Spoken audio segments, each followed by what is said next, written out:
پاکستان میں مقیم غیر قانونی افغان شہریوں کی وطن واپسی کے لیے تورخم بارڈر کھول دیا گیا۔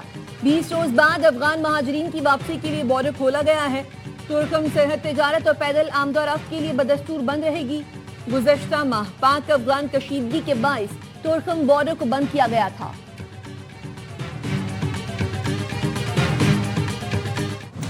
سولر کے نرخ 23 روپے سے کم کر کے 10 روپے فی یونٹ کرنے کی تجویز۔ نیپرا نے نرخوں میں تبدیلی پر کام شروع کر دیا۔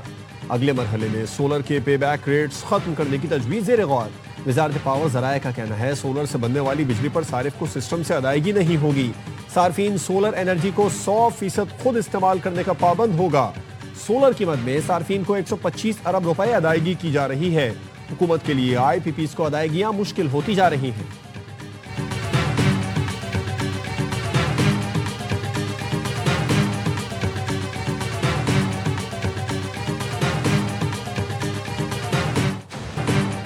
رواں مالی سال جولائی سے اکتوبر میں ایف بی آر کو 270 ارب روپے کا ریونیو شارٹ فال رہا۔ پہلے 4 ماہ کے دوران 4109 ارب روپے کے ہدف میں ایف بی آر 3840 ارب روپے کا ٹیکس جمع کر سکی۔ ایف بی آر نے 4 ماہ میں 205 ارب روپے کے ری فنڈز بھی جاری کیے۔ اکتوبر کے دوران تقریباً 70 ارب روپے کم ٹیکس جمع ہوا۔ انکم ٹیکس 438 ارب روپے، سیلز ٹیکس 345 ارب روپے، فیڈرل ایکسائز ڈیوٹی 70 ارب، کسٹمز ڈیوٹی کی مد میں 107 ارب روپے ریونیو جمع کیا گیا۔ ذرائع کا کہنا ہے آئی ایم ایف نے ایف بی آر کا ہدف 14,131 ارب روپے سے کم کر کے 13,970 ارب روپے کر دیا۔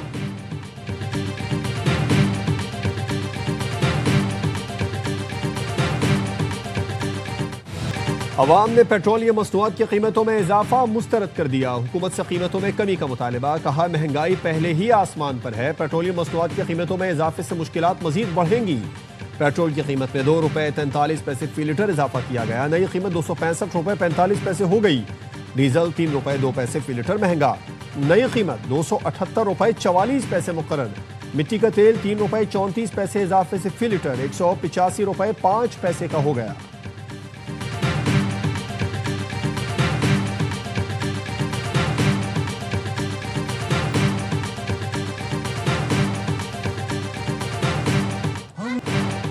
یکم نومبر 1947 گلگت بلتستان کا ڈوگرا راج سے آزادی کا دن۔ آج گلگت بلتستان کے غیور عوام کی عظیم جدوجہد کا دن ہے۔ جی بی کے عوام کی جدوجہد کا مقصد پاکستان کے ساتھ الحاق تھا۔ گلگت سکاؤٹس اور مقامی جانبازوں نے ڈوگرا راج کے خلاف اعلان جنگ کر کے مہاراجہ کے کنٹرول کو ختم کیا۔ ڈوگرا راج کے خاتمے کے بعد گلگت کی فضاؤں میں پہلی بار پاکستانی پرچم لہرایا گیا۔ 14 اگست 1948 کو تقریباً 1 سال کی جدوجہد کے بعد بلتستان کو بھی بھارت سے آزاد کرایا گیا۔ گلگت بلتستان منفرد محل وقوع کی وجہ سے دفاعی، سیاحتی، معاشی اور ثقافتی اعتبار سے اہمیت کا حامل ہے۔ پاکستان کی شان گلگت بلتستان یوم آزادی گلگت بلتستان کی مناسبت سے آئی ایس پی آر نے خوبصورت نغمہ جاری کر دیا۔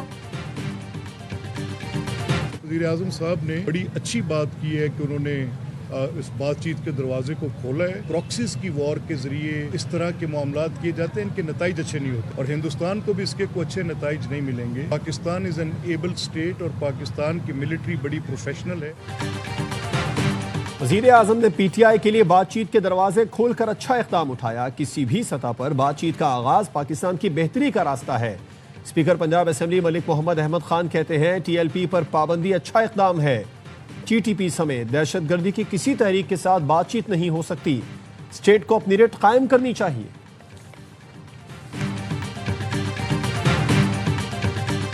پی ٹی آئی کی کے پی کے کی جو گورنمنٹ ہے، چیف منسٹر ہیں، کابینہ ہے، ان کا موقف اب کوئی اس کی ریلیونس نہیں۔ وہ تقاریر جس قسم کی کرتے ہیں وہ کرتے رہے۔ پاکستان کے عسکری ادارے اور عسکری قیادت جن کی ذمہ داری ہے ملک کا دفاع کریں، یہ پالیسی اب ان کی ہے۔ اسے کے پی کے چیف منسٹر کی تقریر سے کوئی فرق نہیں پڑے۔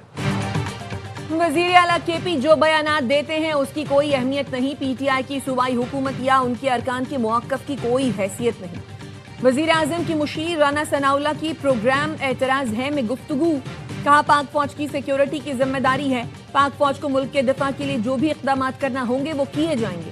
پی ٹی آئی کی ہر معاملے میں پاکستان مخالف پالیسی ہے۔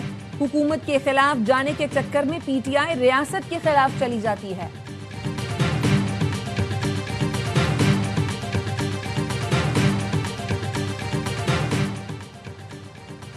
وزیر اعلیٰ خیبر پختونخوا سہیل آفریدی کا صوبے کی سیاسی قیادت کا جرگہ بلانے کا فیصلہ۔ سہیل آفریدی کا مولانا فضل الرحمان، ایمل ولید، سراج الحق، امیر مقام، آفتاب شیرپاؤ، محمد علی شاہ بادشاہ سے رابطہ۔ تمام قائدین سے صوبے کی مجموعی امن و امان کی صورتحال پر گفتگو۔ وزیر اعلیٰ سہیل آفریدی کا کہنا تھا صوبے میں امن کے قیام پر کوئی دو رائے نہیں، امن و استحکام حکومت کی اولین ترجیح ہے۔ ان ہاؤس کمیٹی کے تحت تمام سیاسی جماعتوں کے قائدین پر مشتمل جرگہ بلانے کا فیصلہ کیا ہے۔ اسپیکر صوبائی اسمبلی تمام قائدین کو باضابطہ طور پر مدعو کریں گے۔ اختلاف رائے جمہوریت کا حسن ہے مگر امن سب کا مشترکہ ہدف ہے۔ تمام فریقین کو ساتھ لے کر پائیدار امن یقینی بنایا جائے گا۔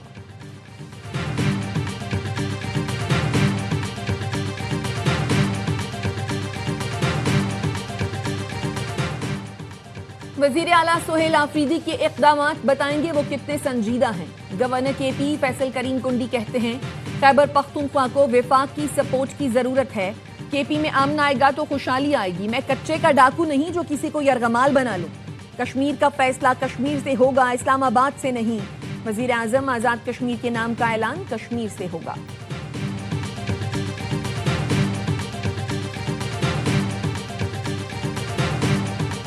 Jammu and Kashmir is not, never has been, and will never be an integral part of India.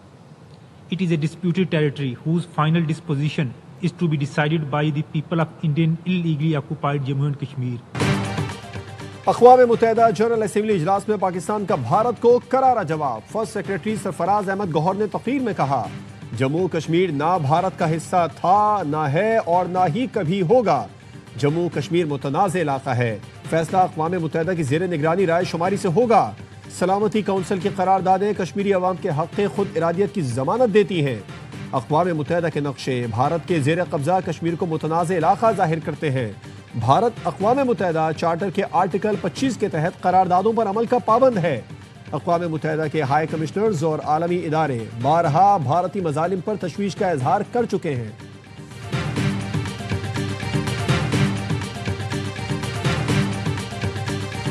Durable peace and respect for human rights cannot be achieved without addressing all situations of foreign occupation and denial of self-determination, including in Palestine and Jammu and Kashmir, where people continue to face oppression and dispossession. اقوام متحدہ کی general assembly میں کشمیر اور فلسطین کے لیے پاکستان کی آواز۔ مستقل مندوب عاصم افتخار نے جنرل اسمبلی اجلاس سے خطاب میں کہا کشمیر اور فلسطین کے عوام آج بھی ظلم و جبر کا سامنا کر رہے ہیں۔ مظلوم اقوام کے لیے انسانی حقوق کونسل فعال کردار ادا کرے۔ کونسل بلا تفریق مقبوضہ خطوں کے عوام کے حقوق کا تحفظ کرے۔ امن غیر ملکی قبضے کے خاتمے اور حق کے خود ارادیت کے بغیر ممکن نہیں۔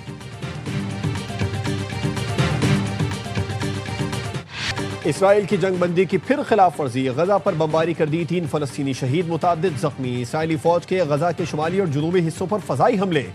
ترکیہ کا غزہ جنگ بندی معاہدے پر عمل نہ ہونے پر تشویش کا اظہار، پیر کو غزہ سے متعلق اجلاس طلب کر لیا۔ ترک وزیر خارجہ کا کہنا ہے مختلف ممالک کے وزرائے خارجہ اجلاس میں شرکت کریں گے۔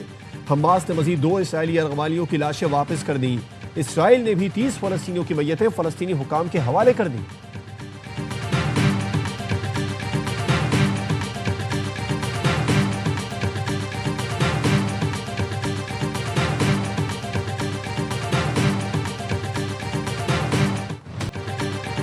پشاور میں 2 دہائیوں سے ڈکیتی کرنے والا انتہائی مطلوب گینگ مارا گیا۔ تھانہ چمکنی کی حدود میں پولیس اور ڈاکوؤں کے درمیان مقابلہ، 4 ڈاکو ہلاک، 3 کا تعلق افغانستان سے تھا۔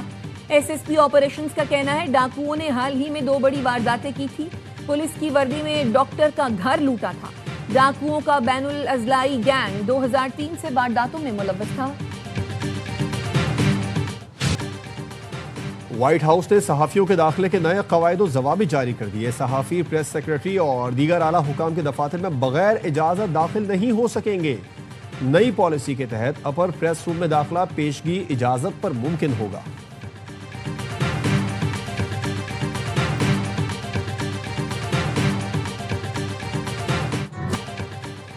یونیسکو نے سعودی دارالحکومت ریاض اور مدینہ کو تخلیقی شہروں کی فہرست میں شامل کر لیا۔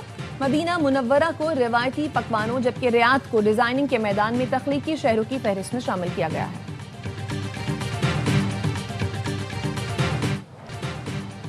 اور چین نے نیا خلائی مشن چینزھو 21 کامیابی سے روانہ کر دیا۔ مشن کو شمال مغربی چین کے جیو چوان سیٹلائٹ لانچ سینٹر سے لانچ کیا گیا۔ چینی میڈیا کا کہنا ہے مشن چین کے بڑھتے ہوئے خلائی پروگرام کی جانب ایک اور اہم قدم ہے۔ مشن 6 ماہ تک خلا میں ہی رہے گا۔